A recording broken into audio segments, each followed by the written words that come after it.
J'espère que vous m'entendez. Nous sommes le 12 juillet 2017, le 18 Tammuz 5777. Daniel Haïk au micro, David Amara à la technique. Heureux de vous retrouver ce matin encore pour cette heure d'actualité sur studiocalita.com. Une heure d'actualité qui va débuter dans quelques instants par les grands titres de la matinée. Ensuite, à l'occasion du 70e anniversaire de l'épopée de l'Exodus, comme nous vous l'avions promis en début de semaine, Eliana Gurfinkel a interrogé Noar Kliger. Noar Kliger qui est le dernier membre de l'équipage de l'Exodus encore en vie. Noar Kliger qui est un rescapé d'Auschwitz et qui a 92 ans nous relatera son histoire donc ce matin. Ce sera avec Eliana Gurfinkel. Vers 8h30, Eliana vous présentera également sa chronique, Un jour notre histoire. Et je vous retrouverai vers 8h40 pour la revue de la presse des médias et des sites d'information sur studiocalita.com. Une revue de la presse avec ce matin une page spéciale à l'IA et Clita. Enfin, vers 8h50, nous serons en compagnie d'Ariel Picard, qui est membre du board de Calita, haut fonctionnaire au sein du ministère israélien de la Santé publique. Nous parlerons avec lui justement de cette santé publique en Israël. Nous essaierons de voir, d'une certaine manière, si elle se porte bien.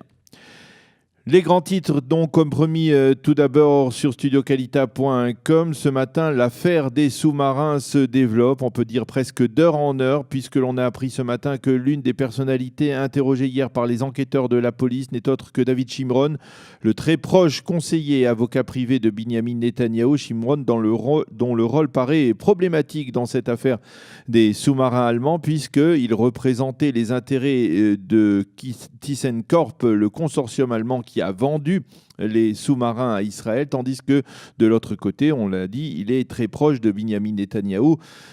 Pourrait y avoir donc une sorte de conflit d'intérêts qui pourrait être à l'origine donc d'une inculpation de certains des proches de Binyamin Netanyahou dans cette affaire. Cet interrogatoire se rajoute à celui de l'ancien amiral de la marine israélienne, Israël Marom Cheineh, qui a été interrogé hier pendant 14 heures par les enquêteurs de la police israélienne et qui a ensuite été assigné à résidence. Marom aurait reçu, lui, des pots de vin de la part de la compagnie allemande. Et à ces informations choc, il faut rajouter les déclarations faites hier par l'ex-ministre israélien de la Défense, Moshe Yaalon, qui est, on le sait, très remonté dans cette affaire des sous-marins et qui a affirmé à une chaîne de télévision américaine qu'il était persuadé, je le cite, que cette affaire des sous-marins allait se terminer par une inculpation du Premier ministre Binyamin Netanyahou en personne. Mais pour l'instant, le conseiller juridique du gouvernement, le docteur Avichai Mendelblit, assure que le Premier ministre n'est pas incriminé dans cette affaire.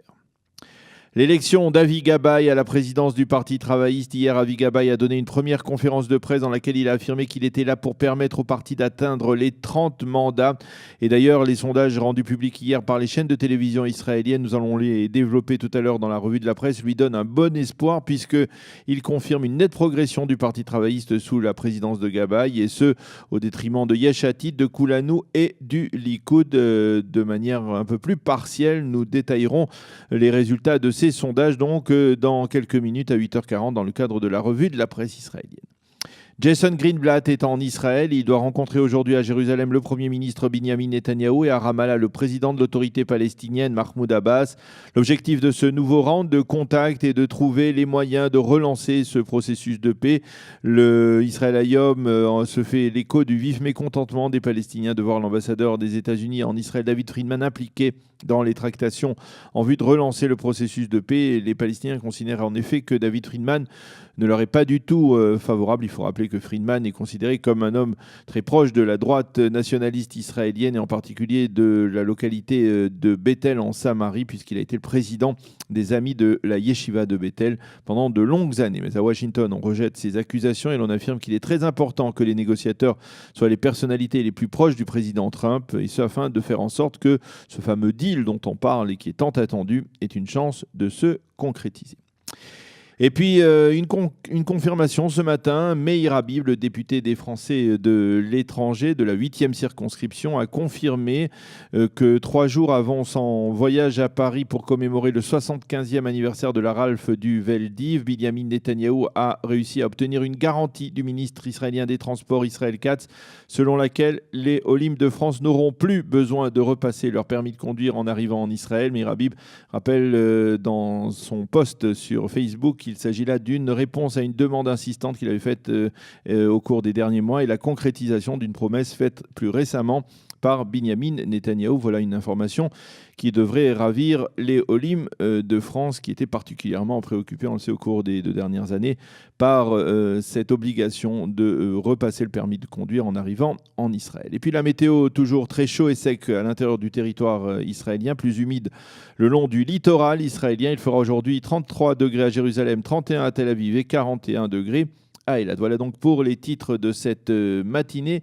Après une page musicale et un jingle, nous retrouverons, comme promis, Eliana Gurfinkel qui a interrogé pour nous Noah Kliger. Noah Kliger, qui est le dernier membre de l'équipage de l'Exodus encore en vie, qui a 92 ans, qui est un rescapé du camp d'extermination d'Auschwitz et qui nous racontera donc cette épopée de l'Exodus aujourd'hui, 70 ans après le départ de l'Exodus du port de Sète en direction des côtes du littoral de l'État d'Israël, de la Palestine mandataire. C'était donc en juillet 1947. Il nous racontera cette épopée particulière qui a marqué l'histoire de l'État d'Israël et qui a certainement contribué à la création de l'État d'Israël. Ce sera tout de suite après une page musicale.